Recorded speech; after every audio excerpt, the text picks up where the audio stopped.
Murderer! That's what mother-in-law Olivia screamed as she lunged at me.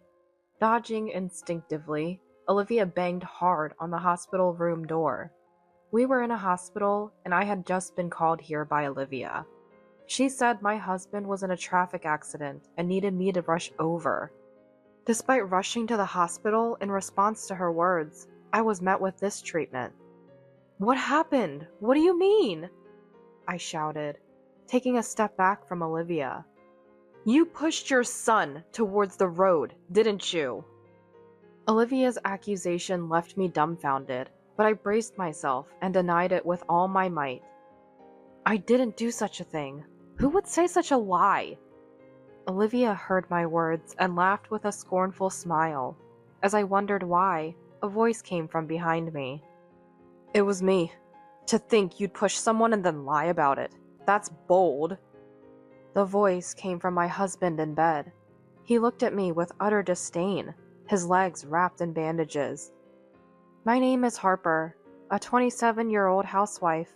Before getting married, I worked in the office of a small company and met my husband, Kevin, through a friend. We are the same age. He worked for a rival company, and we hit it off, talking about work from the start. After a while, he pursued me. We got married, and I quit my job to move closer to him. Since he lived with his parents, we needed to find a new place to live together, but we couldn't find a satisfactory apartment. I hate to bring this up so soon after our wedding, but I've been hoping we could live with my mom, who's not in good health, at my family home. Of course, finding our own place would have been ideal. My mom wouldn't force us, but she'd be happy if we could live together. So, please, can we? It's not ideal, but it's alright, right?" And then my husband said. Seeing this, I realized he had always intended to bring me into his family home with Olivia and wasn't very keen on finding our place. However, I thought maybe he was considering my feelings by not forcing the cohabitation immediately. Living with Olivia right after getting married made me anxious, but when we went to greet my in-laws at their house, Olivia seemed kind and cheerful. Besides, their home was impressively located. I told my husband, "Alright, but I'm still new to everything about Kevin's mom and the household, so please give me lots of advice on chores and everything at the beginning." He responded with a smile. "Of course, we promised to work together on this." So I agreed to the cohabitation. Once we started living together, "Don't be too tense, Harper. To me, you're a daughter, so feel free to relax," Olivia said.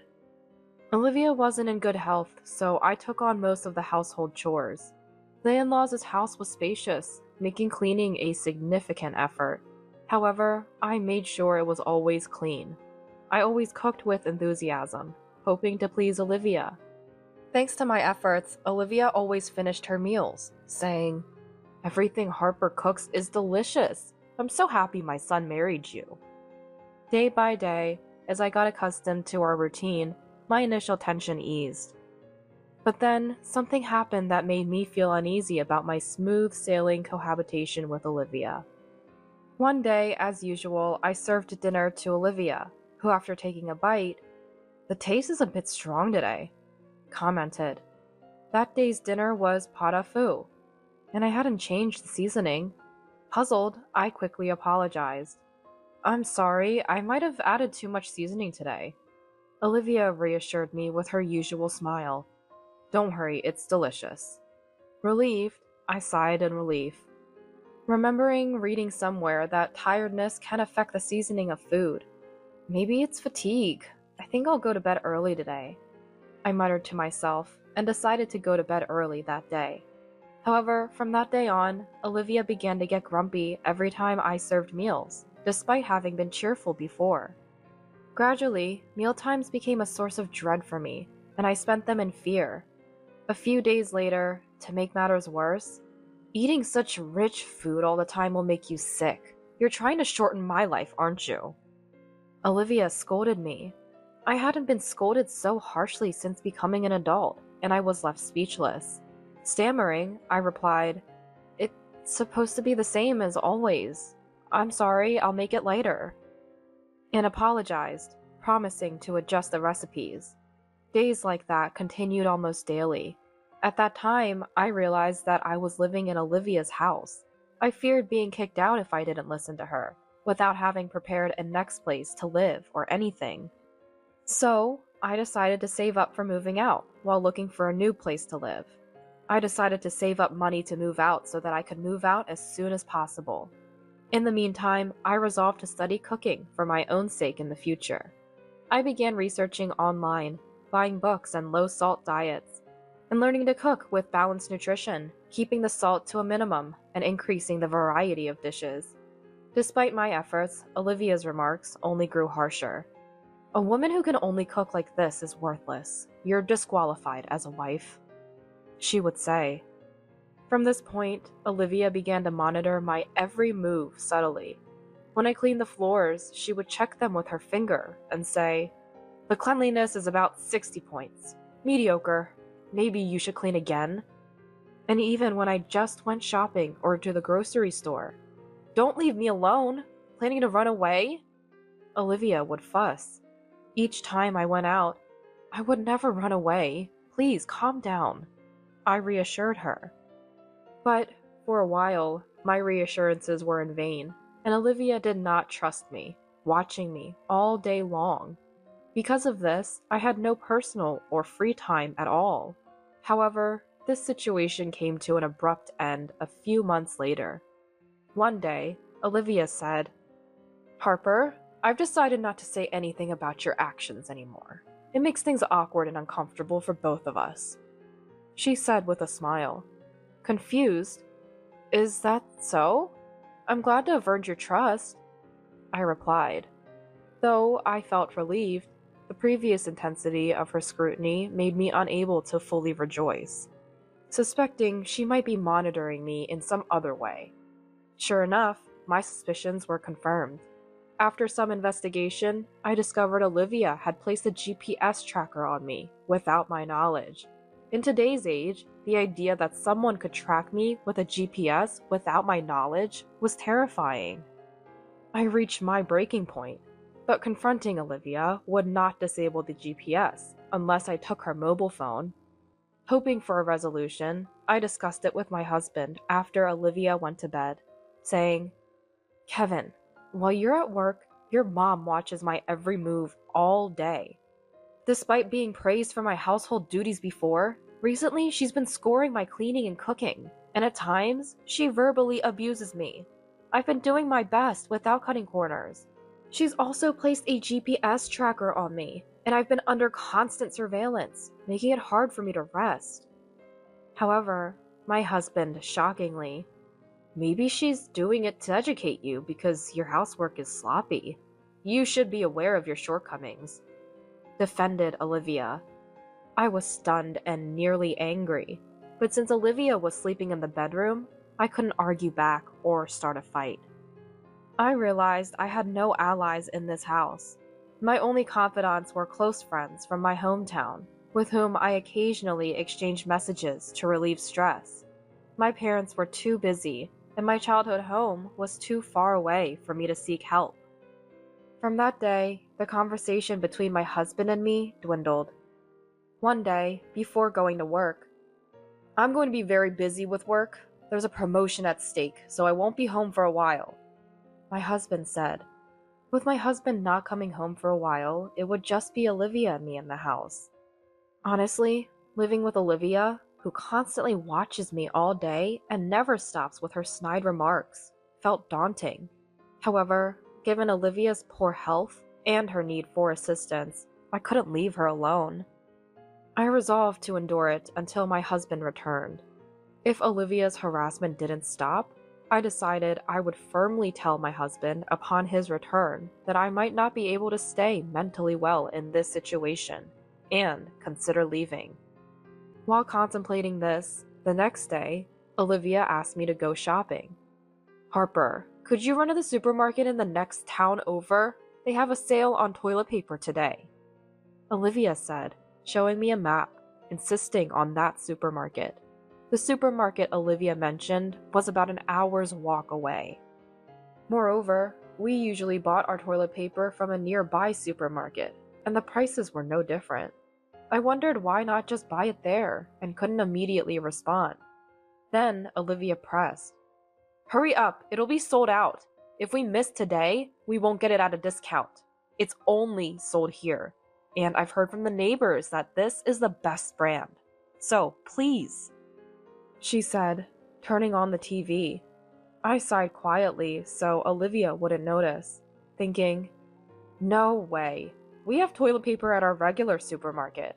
I don't want to go all the way there. Would surely make Olivia even more heated than usual. Although going was a hassle, the thought of being away from Olivia for a long time because the supermarket was far made me feel slightly relieved. To lighten the mood, I said, "It's a supermarket I've never been to, and I'm bad with directions. I wonder if I can make it, but I'll try, looking at the map." I laughed and left the house, trying not to anger Olivia. Wondering what I'm doing with my life every day. As I was on my way back from shopping, I muttered to myself. Just then, my mobile phone rang. It was Olivia. "You're taking too long shopping." Expecting to be scolded, I nervously answered the phone. However, what Olivia said next was completely unexpected.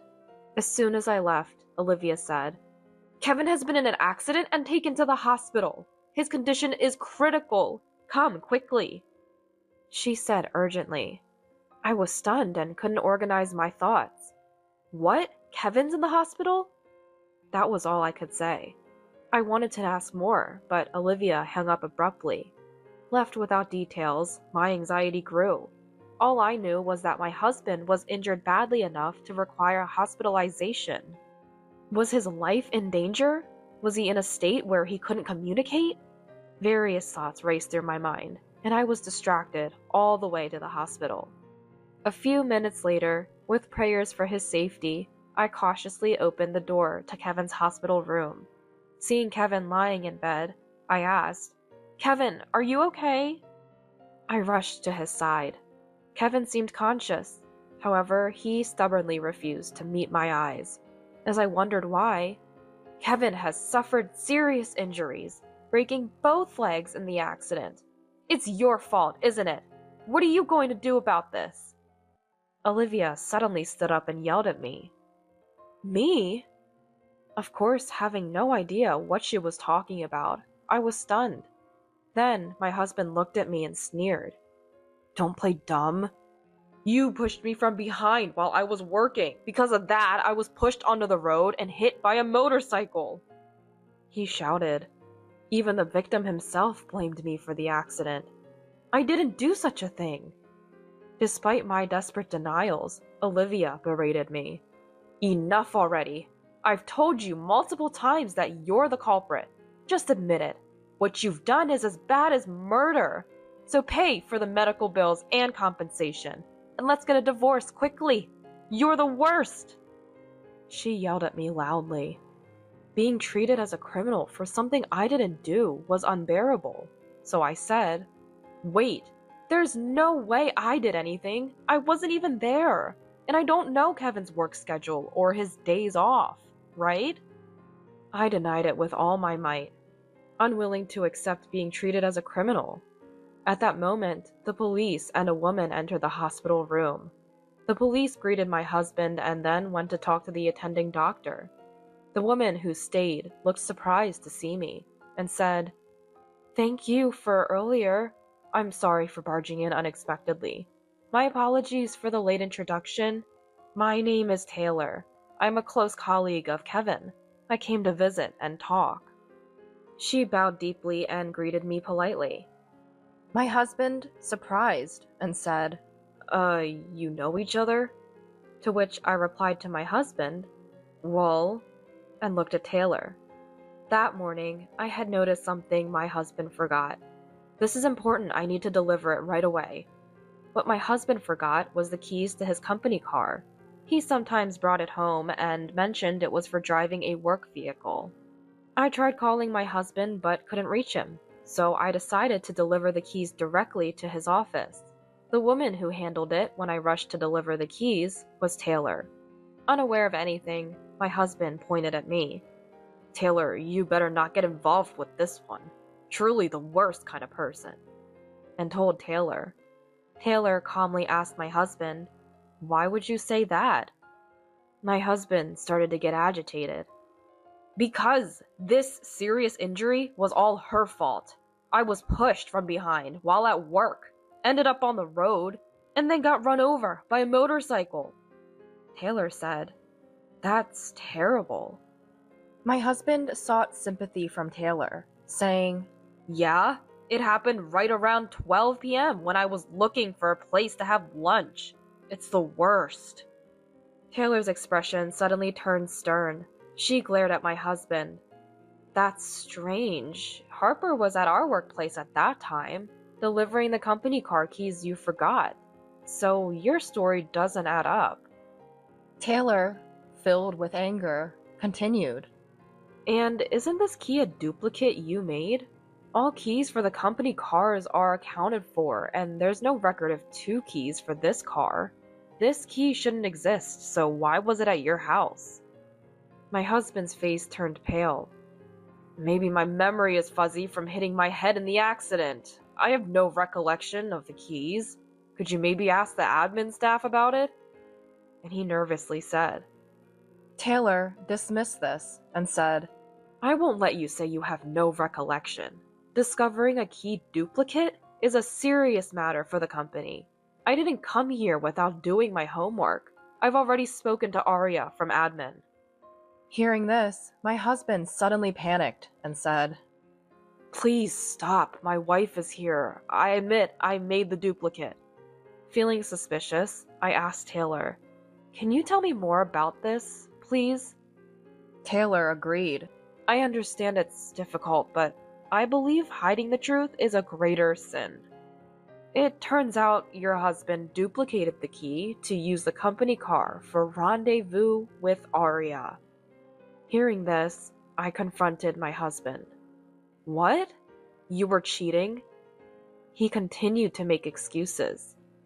"No, maybe someone else used the car pretending to be me. To pin the blame on me, they might have put the key in my bag." My husband had a smug look on his face, thinking he had come up with a clever excuse, but Taylor sighed.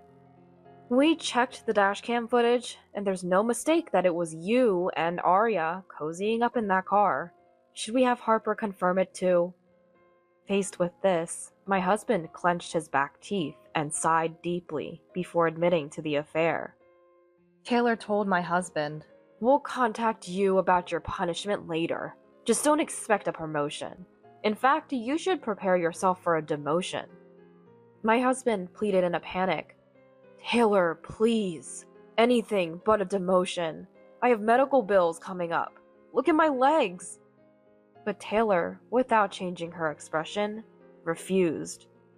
"Using the company car for an affair and breaking your legs are unrelated issues." At that moment, the police returned to the room. The officer said to me and Taylor, "Sorry for the delay. We've confirmed that Kevin was pushed onto the road and has broken his legs." Hearing this, my husband, who had been sobbing, suddenly had a calm face and said, "See? It's true my wife pushed me. Look, Harper, it's better to confess. Lying will only make things worse." The officer looked at my husband curiously and said, "Well, I didn't say Harper pushed you. We've identified the perpetrator from the security camera footage." Suddenly, Olivia began to show clear signs of agitation. She laughed artificially and said to the police, "You don't need to check the camera footage. The victim himself said Harper pushed him, and that's the best evidence, right?" The officer, with a serious face, replied, "Mom, please don't pretend. We've confirmed on video that you were the one who pushed your son. He was hit by a motorcycle immediately after being pushed, so it doesn't seem like he had the chance to see who pushed him. We'll need to verify this with your son as well." Olivia, realizing she couldn't escape, defiantly admitted, Yes, I pushed my son. So what?" I couldn't contain my anger and said, How could you cause an accident for your own child and then blame me? That's truly the lowest. Unperturbed, I didn't want to get caught. I made you go out far so that there wouldn't be any contradiction about your alibi when the accident happened. Olivia replied. Me and Taylor were speechless. My husband was shocked, realizing his own mother had nearly killed him. Still unable to comprehend, he started to lose it. Hey, Mom, what do you mean? You're not going to say it's a lie that you didn't do it? Why? Explain! He screamed, almost raising his hand, so the police hurried to stop him. Even restrained, he wouldn't stop talking. To me, Harper, I'm sorry for the affair. You don't have to do the housework or take care of Mom anymore. Let the grandma who caused the accident do everything, he said. Olivia, frightened, shook her head. Seeing this, my husband became more agitated. What? Grandma, you can't say you can't do it. Before Harper came, you used to give me an allowance and did all the housework, right? Anyway, I can't work with this body, so you better work, even if you have to crawl. He yelled. Stunned, I listened. This is Kevin's true nature. I've been verbally abused and taken care of him every day. I thought I was finally freed from this life when you came, Olivia said. Though I felt slightly sorry for her, I couldn't sympathize with Olivia. I had no intention of helping her or continuing to live in the in-laws' house. Even as the police restrained her son, Kevin has always treated me terribly. Before we got married, he treated me like a slave. He would gamble away our money and then yell at me to work harder.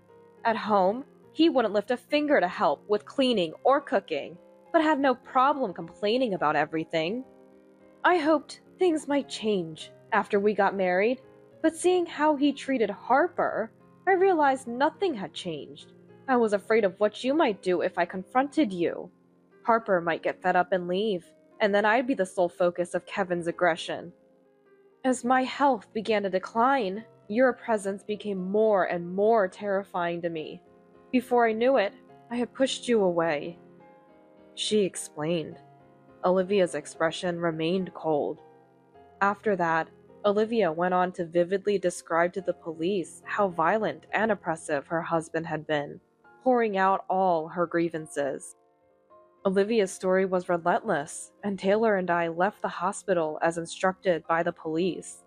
Ultimately, Olivia was arrested for attempted murder. There were various circumstances, including the terrible way her husband and his family treated her. However, because Olivia had a clear intent to kill her husband, she couldn't avoid arrest. Even as she was arrested, Olivia didn't resist. In fact, if being away from Kevin means going to jail, I'll go gladly. Finally, I'm free from this painful life, she said through tears. Life at my in-laws' house was mostly difficult. Having been cheated on by my husband, living together was no longer an option, and with Olivia needing care gone, I had no reason to stay at the in-laws' house. So, I packed my bags and left the in-laws' house before my husband was discharged from the hospital. My husband avoided arrest as the victim. However, he faced demotion for making a duplicate key to the company car and having an affair with a junior staff member.